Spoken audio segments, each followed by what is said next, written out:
Olá, meus amores, tudo bem com vocês? Espero que vocês estejam todos bem. Meu nome é Eurípides, eu sou professora de Biologia e de Ciências e hoje nós vamos conversar um pouco sobre a descoberta da penicilina. Esse tema está no PET 4, na semana 5. As habilidades que nós almejamos alcançar associar a produção de medicamentos e outros materiais sintéticos ao desenvolvimento científico e tecnológico, reconhecendo os benefícios e avaliando os impactos socioambientais. Na aula de hoje, nós vamos conhecer sobre a descoberta da penicilina, diferenciar anti-inflamatório de antibiótico, distinguir infecção de inflamação, especificar medicamentos naturais e sintéticos, fitoterápicos e biológicos, descrever o mecanismo de ação dos antibióticos. Qual é a diferença entre medicamentos naturais e sintéticos? Os medicamentos naturais são obtidos por meio das células vivas das plantas, animais e micro-organismos, e os medicamentos sintéticos, eles são produzidos com a manipulação em laboratório das substâncias químicas e artificiais. Existe diferença entre medicamento natural e fitoterápico? Essa é uma dúvida que muita gente tem. Natural é fitoterápico? Fitoterápico não é natural? Então, vamos ver. Os fitoterápicos, eles vão agir com a profilaxia, né, com a prevenção, eles são profiláticos, ou curativos em diversas doenças. Eles são exclusivamente derivados de droga vegetal com ação cientificamente comprovada. Os fitoterápicos têm ação cientificamente comprovada. Os naturais não. Os naturais, eles são plantas de uso baseado em crenças, né? Nas crenças populares. Por exemplo, a minha avó passou para minha mãe, que passou para mim. Você chega na casa, né? Quando a gente está na casa da mãe, ou a gente mora com os pais, a gente não pode reclamar de uma dorzinha que já vem um chazinho. Né? Ah, estou com dor de cabeça. Sempre a mãe tem um tipo de erva, uma coisa para fazer um chá para melhorar aquele sintoma, não é mesmo? Então, essas são as crenças populares, ainda não testados cientificamente e nem aprovados pelos órgãos de saúde. Aqui eu trouxe alguns, tá, gente? Não todos. Lembrando que todos esses naturais, a gente não precisa de um espaço enorme para ter as ervas em casa, não. A gente pode plantar em latinha, né? Se mora em apartamento, um cantinho ali, dá para você fazer uma hortinha com seus chás, né, preferidos, com suas ervas preferidas. Então, o alecrim, ele vai melhorar a digestão e excesso de gases, é um antibiótico natural, ele é diurético, combate o cansaço mental, combate a inflamação e melhora a circulação. A salsinha, comer uma colher de salsinha por dia vai melhorar o sistema imunológico, é o sistema de defesa nosso, né? O chá de salsinha também, ele serve para mau hálito, para melhorar o desconforto nasal, né? E a circulação.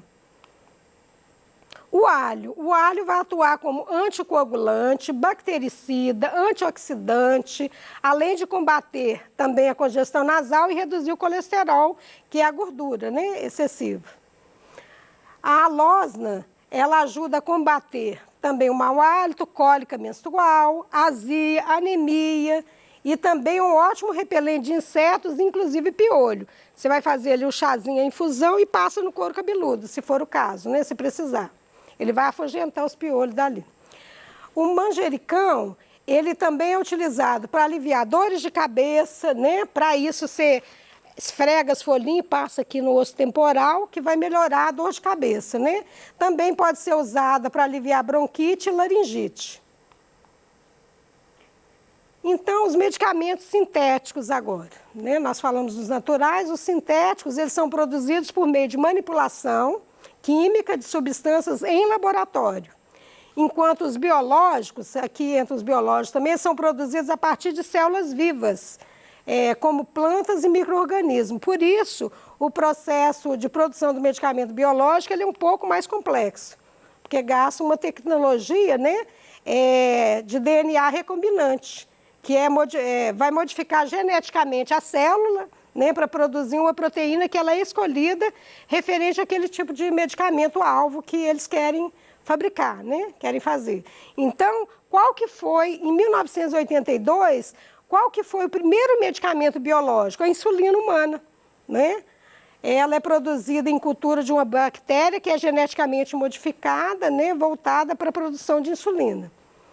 Então, quem que vai utilizar a insulina? Os pacientes que são diabéticos, que não produzem insulina suficiente ou não conseguem utilizá-la adequadamente, né? Por isso, eles precisam das injeções desse hormônio. Tem um hormônio de crescimento também, para quem não tem um crescimento, né, adequado referente à idade. Esse hormônio pode estar comprometido e ele pode ser, entre aspas, fabricado, né, com a cultura de bactéria também geneticamente modificada. Citocinas, né, que são moléculas envolvidas na emissão de sinais para o desencadeamento de respostas imunológicas. Algumas substâncias dessa classe têm aplicações terapêuticas importantes e, por isso, são produzidas como medicamentos. As heparinas também, que são anticoagulantes, né, para tromboembolismo venoso, arterial, tratamento de embolia pulmonar, angina, infarto, né, do miocárdio. Então, são todos esses medicamentos para o tromboembolítico também, que ele é para coágulo, que já estão formados para dissolver aquele coágulo. O anti-hemofílico, que contribui para a coagulação sanguínea, anticorpos monoclonais, que são anticorpos direcionados para um alvo específico. Então, para doenças autoimunes, né? Então, todos esses são os medicamentos criados em laboratório com a genética, né, avançada que a gente tem. Qual a diferença entre anti-inflamatório e antibiótico? Isso aqui é importantíssimo. Muita gente pergunta. Quando sabe que a gente é biólogo ou quando vai no farmacêutico, as pessoas confundem um pouco. Vocês não vão esquecer mais. Quer ver? Como é que a gente vai saber direitinho? Bio não é vida? Bio. Então, vocês vão lembrar que o antibiótico vai ser para combater as inflamações que vão ser provenientes de bactéria, de fungo, tá? de vírus. Então, aqui, tem mecanismos de ações diferentes e eles estão indicados para tratar diferentes problemas. O antibiótico é utilizado no tratamento das infecções, enquanto o anti-inflamatório, como o próprio nome diz, anti-inflamação. É para tratar as inflamações, tá certo? Aqui, ó, o que é infecção? A infecção são causadas pela penetração, desenvolvimento e multiplicação de um agente infeccioso no organismo. Eu falei com vocês, vírus, bactéria, protozoários ou então fungos. O organismo reage a essa entrada, né, as células de defesa ali vão tentar combater esses micro-organismos. E a medicação vai ajudar nesse combate. Aí, um bastonete, né? O que é inflamação? A inflamação é o resultado da liberação de diversos mediadores químicos, que têm como função proteger o organismo e reparar os danos. Um corte, por exemplo, né, através de mitose aí, celular, ele vai tentar cicatrizar. Os medicamentos anti-inflamatórios mais comuns são o diclofenaco, ibuprofeno, piroxicam e a nimesulida, que a gente conhece mais, né? São os mais conhecidos. O que é a inflamação? A inflamação é a resposta do organismo a uma agressão, que pode ter sido causada por agentes químicos, biológicos ou físicos, como cortes e batidas. A inflamação, ela causa inchaço, vermelhidão e dor, enquanto o corpo esforça para reparar o local. O sistema imunológico recruta as células de defesa e as envia para o local afetado. Os medicamentos, então, os antibióticos. Os antibióticos são um tipo de medicamento inicialmente produzido a partir de seres vivos, bactérias e fungos, e que depois passou a ser produzido em laboratório. Essas substâncias, elas matam ou impedem a reprodução das bactérias, sendo fundamentais para o tratamento de infecção. O uso correto dos antibióticos ajuda na cura de doenças e salva vidas, né? O mau uso do antibiótico ele vai causar problema também. Por quê? O uso de antibióticos sem orientação médica, ele pode levar à seleção das bactérias. Por exemplo, o mau uso. O médico pede para você tomar durante 10 dias. Aí você toma 5, isso é um mau uso. Ele pede para você tomar de 750 miligramas, você toma de 500, também é um mau uso.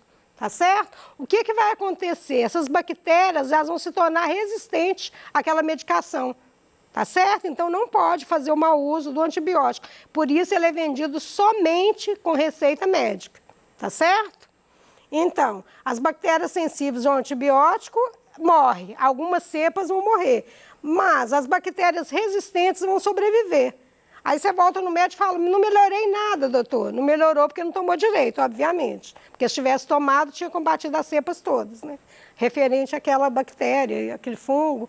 Isso significa que um antibiótico pode deixar de fazer efeito se precisarmos novamente dele.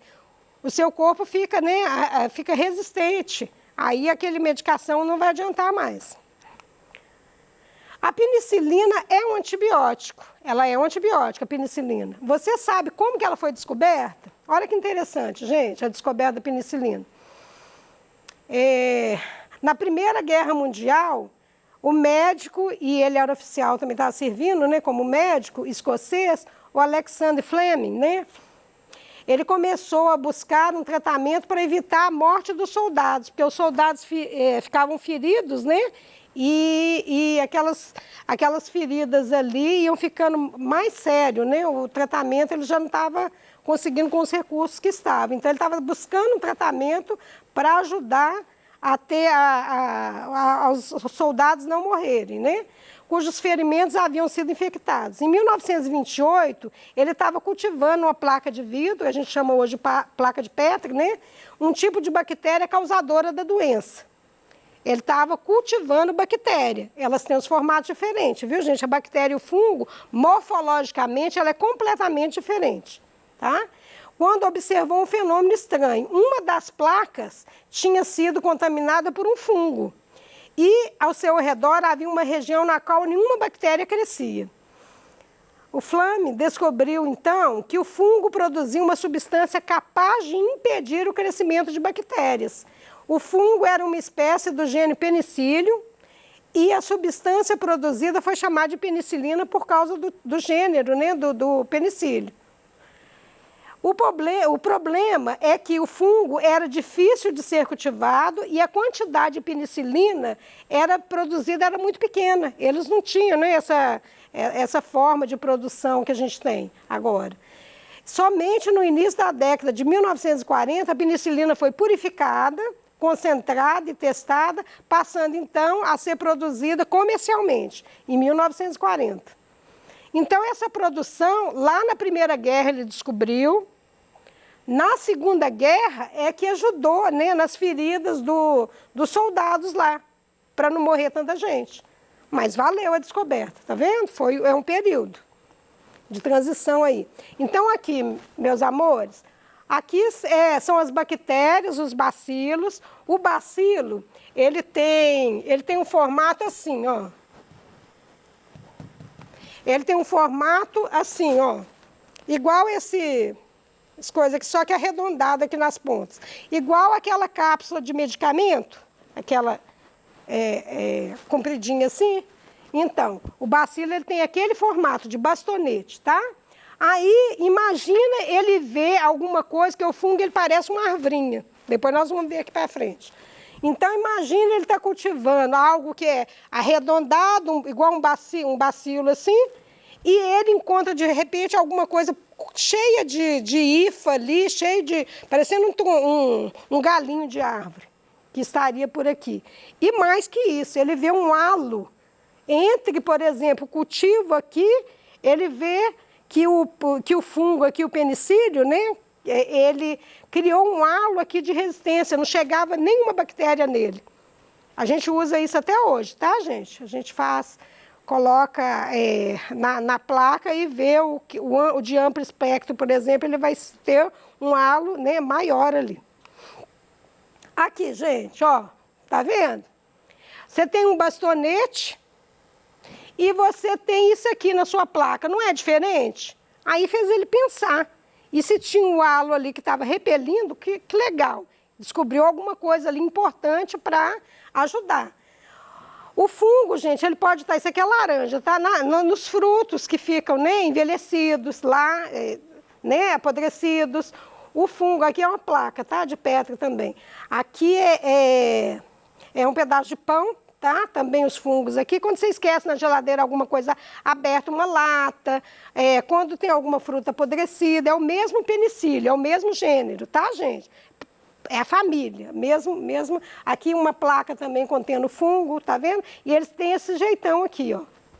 Olha, os conídeos dele. Tá, o mecanismo de resistência a antibiótico. Então, aqui você tem as cepas. Essas amarelinhas aqui, isso aqui a gente está usando uma forma para vocês entenderem, tá, gente? Então, aqui tem as cepas todas misturadas, várias cepas, naquele ferimento, tá? Do soldado lá, por exemplo, né? Vamos colocar assim. Essas amarelinhas são as cepas que têm um nível de resistência ao antibiótico baixo. Então, essas vão morrer primeiro, né? Com o uso do antibiótico. E essas vermelhas, laranjadas e vermelhas, elas têm o nível de resistência ao antibiótico é alto. Por isso que agora já foi criado, né, o de amplo espectro, que aí ele vai matar qualquer tipo. Porque eles vão, de acordo, esse antibiótico, ele vai lisar, ele vai quebrar a proteína que está ali ao redor, né, do fungo ou da bactéria. Aí, ele lisando, quebrando ali, ele vai matar a bactéria ou fungo. É assim que age o antibiótico, tá certo? Então, com o uso inadequado dos antibióticos, essas amarelinhas aqui, que tinha o nível de resistência baixo, elas vão sumir, né? Elas vão morrer, mas as outras vão ficar mais resistentes. Aí, na hora que você termina de tomar ali, você tomou só 5 dias, tinha que tomar 10, aí você pensa que ficou livre, porque a febre diminui, os sintomas, aí depois... Olha aqui, as cepas todas aumentando e seu corpo vai ficar resistente, não pode tomar de qualquer jeito. O mecanismo de ação da penicilina. A penicilina inibe uma enzima chamada transpeptidase, que atua na formação do peptídeo glicano, que é importante componente na parede celular, como eu falei para vocês. Ele atinge a parede, né, da bactéria. E do fungo, né? Essa inibição faz com que a penicilina provoque uma rápida lise, ela quebra, né, a célula ali, destruindo a célula, ela vai morrer. E, consequentemente, morte das bactérias. Extremamente importante no tratamento de doenças infecciosas desencadeadas por ferimento. Ela foi utilizada para tratar os soldados da Segunda Guerra Mundial, como eu falei para vocês. Ela mata ou impede a reprodução das bactérias, sendo fundamental para o tratamento das infecções. Ele salva as vidas, né? Então, gente, aqui é a utilização da penicilina, tá? Todos os tipos de inflamações. E aqui, ó, entre as reações mais conhecidas, nós podemos citar as reações urticantes, aquela coceira que fica vermelha, que dá aqueles calombos. Então, choque anafilático, que é mais perigoso, você pode morrer por um choque anafilático, é quando o sistema imunológico ele age muito fortemente, né, exorbitantemente, vermelhidão da pele, febre, nefrite intersticial, né, nefrite, os nervos estão no rim. Então, nefrite intersticial, alérgica, anemia hemolítica, trombocitopenia, convulsões e abalos musculares. Pode causar isso tudo, por isso que o médico tem que indicar, tá? O que nós aprendemos na aula de hoje? O que são os medicamentos naturais, sintéticos e biológicos, diferenciamos a inflamação da infecção, como que a penicilina foi descoberta, os mecanismos de ação do antibiótico, diferenças entre o anti-inflamatório e o antibiótico, tá? Nós vimos também que é totalmente possível plantar em um espaço pequeno plantas que poderão ser utilizadas como medicamentos naturais, né, para fazer os chás. Nós vamos usar esse conhecimento para cuidar melhor da nossa saúde e ajudar as pessoas que precisam desse conhecimento. Então, meus amores, eu agradeço, tá? Por vocês estarem, né, assistindo a aula. Espero que façam bom proveito e bye, bye!